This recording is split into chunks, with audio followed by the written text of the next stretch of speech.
दोस्तों, क्या परशुराम ब्राह्मणों के समर्थक थे? क्षत्रिय विरोधी थे परशुराम? क्यों परशुराम ने 21 बार पृथ्वी को क्षत्रिय विहीन कर दिया था? क्यों कर दिया था भाई क्षत्रियों को पृथ्वी से विहीन? और क्या ये क्षत्रिय विरोधी थे परशुराम? इसी की चर्चा दोस्तों इस वीडियो में मैं करने वाला हूं। बनी रहिएगा अंत तक, पूरी जानकारी आपको इस वीडियो में मिलेगी। नमस्कार दोस्तों, मैं हूं डॉक्टर शिवराज सिंह। स्वागत है आपका अपने चैनल हिस्ट्री विद सिंह में। दोस्तों, आशा है आप लोग अच्छे से होंगे और बढ़िया अपना अपना काम और पढ़ाई कर रहे होंगे। तो आइए चर्चा करते हैं इस टॉपिक पे। तो भाई, सबसे पहले आप जान लीजिए कि जो परशुराम थे वो भगवान के अवतार थे, है ना। आप पुराणों में, महाभारत में, रामायण में ये हमें पढ़ने को मिलता है। भागवत पुराण में हमें पढ़ने को मिलता है कि जो परशुराम थे वो भगवान के अवतार थे। पहली चीज आप जान जाइए। और अगर जब भगवान के ही अवतार हैं तो वो मानव में आपस में भेदभाव क्यों करेंगे? समझ रहे ना भाई, वो भगवान है तो क्यों वो भेदभाव का कोई प्रश्न ही नहीं उठता, है ना। आध्यात्मिक किताबों में दोस्तों जब हम नज़र दौड़ाते हैं तो हमें 3 राम, कितने? 3 राम नज़र में आते हैं। पहला जिसकी हम लोग चर्चा कर रहे हैं परशुराम, ठीक है। दूसरे राम हमें नज़र आते हैं जो दशरथ पुत्र थे, दशरथ पुत्र राम।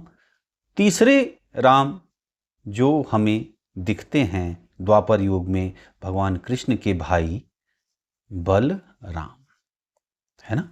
जो परशुराम थे वो भगवान जो राम हैं, जो दशरथ पुत्र राम हैं, उनसे 60 वर्ष बड़े थे, ठीक है, उनसे पहले थे। इसकी जानकारी हमें पुराणों की जो गणनाएं हैं, पुराणों की जो गणनाएं हुई हैं उससे हमें इसकी जानकारी प्राप्त होती है। परशुराम हैं, ये भृगु वंश में जन्मे थे। इनके पिता का नाम जमदग्नि, माता का नाम रेणुका था, ठीक है। तो इनकी स्टोरी तो आप जानते ही होंगे, और नहीं जानते होंगे तो आप सर्च कर सकते हैं परशुराम के बारे में, तो आप जान जाएंगे। अगर आपको नहीं मिल रहा है तो आप कमेंट करिएगा, मैं उस पर भी वीडियो बना दूंगा कि परशुराम की पूरी स्टोरी क्या है, ठीक है। क्योंकि अपना जो टॉपिक पे है इसी पे हम लोग रहना चाहते हैं, नहीं तो अगर पूरा डिटेल में जाएंगे तो बहुत बड़ा वीडियो हो जाएगा, है ना। तो हम अपने टॉपिक पे ही रहेंगे, जो टॉपिक मैंने शुरुआत में ही आपसे चर्चा करी है। ये थे भगवान के अवतार। तो क्यों इन्होंने 21 बार पृथ्वी को क्षत्रिय विहीन कर दिया, क्षत्रियों का नाश कर दिया इस धरा से, इस पृथ्वी से? जब क्षत्रिय विहीन हो गया तो भैया क्यों आज भी क्षत्रिय हैं, है ना। तो क्यों हैं? तो देखिए, इसे जो है आप समझें, अभी आपको पता लग जाएगा, बने रहिएगा अंत तक। तो देखिए,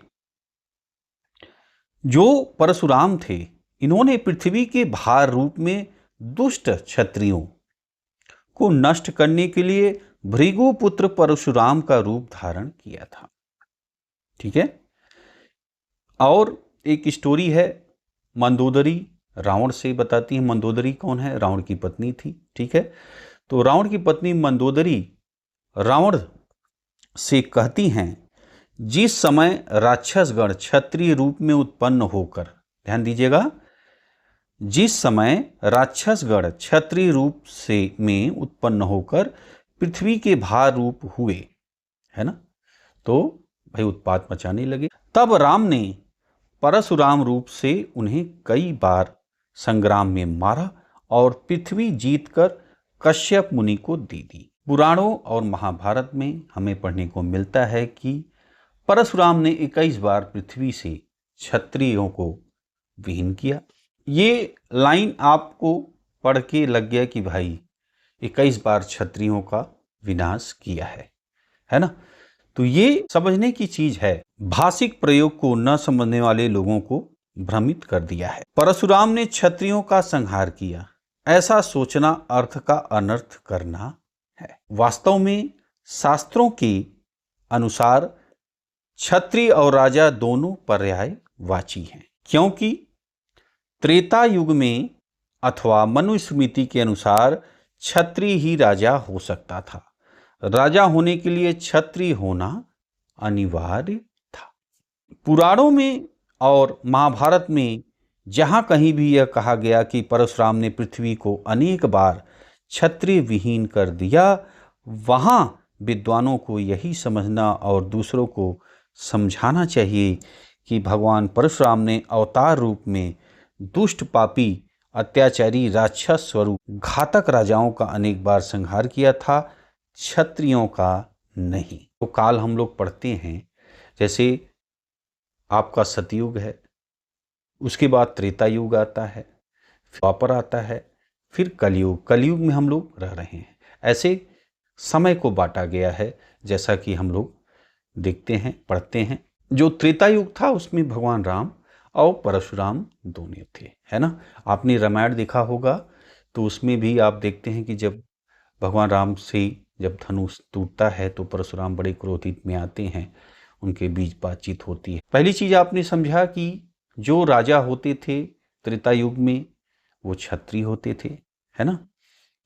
तो क्षत्रिय होते थे तो भाई इसीलिए यहाँ पे आपको पढ़ने को मिला कि 21 बार पृथ्वी से क्षत्रिय को विहीन किया परशुराम ने।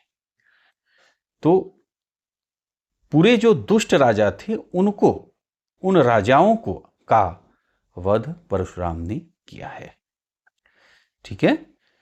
तो ये है, संपूर्ण क्षत्रियों का विनाश नहीं किया है, ये आपको समझ में आ गया होगा। जो दुष्ट राजा थे उन्हीं का वध परशुराम ने किया है। दूसरा कारण मैंने आपको बता दिया कि भाई भगवान परशुराम जो थे वो भगवान का अवतार थे, तो भेदभाव का कोई प्रश्न ही नहीं उठता। अगला पॉइंट हम लोगों का है कि क्या ब्राह्मणों के समर्थक थे, क्षत्रिय विद्रोही थे, क्षत्रिय के विरोधी थे परशुराम। तो भाई अगर ऐसा था, नारायणी धनुष भगवान राम को दिया, वो रावण को क्यों नहीं दिया? रावण तो ब्राह्मण पुत्र था, तो नारायणी धनुष जो इन्होंने दिया है भगवान राम को, वो रावण को देना चाहिए था, है ना, अगर वो पक्षपाती होते या क्षत्रिय विरोधी होते। एक उदाहरण और आप समझ लीजिए, जो क्षत्रिय हंता हैं, जो परशुराम हैं, भाई उनके नाम से अपने बेटे का नाम राम क्यों रखते, है ना। जब वो क्षत्रिय की हत्या करने वाले थे परशुराम, तो दशरथ जी जो थे वो क्यों इनके नाम से अपने पुत्र का नाम रखें। तो भाई अब आप इस जो अपना टॉपिक था उसको समझ गए होंगे। बाकी आपका क्या विचार है, ये जो आज का 2 टॉपिक मैंने उठाया था, ब्राह्मणों के समर्थक थे या क्षत्रिय विरोधी थे, या परशुराम का जो 21 बार क्षत्रिय विहीन किया है, इस पर आपका क्या विचार है? जरूर कमेंट लिखिएगा, अपने विचार लिखिएगा, आपकी कमेंट का इंतजार रहेगा। मिलता हूं दोस्तों आपसे अगले वीडियो में। वीडियो आपने देखा इसके लिए आपका बहुत बहुत धन्यवाद।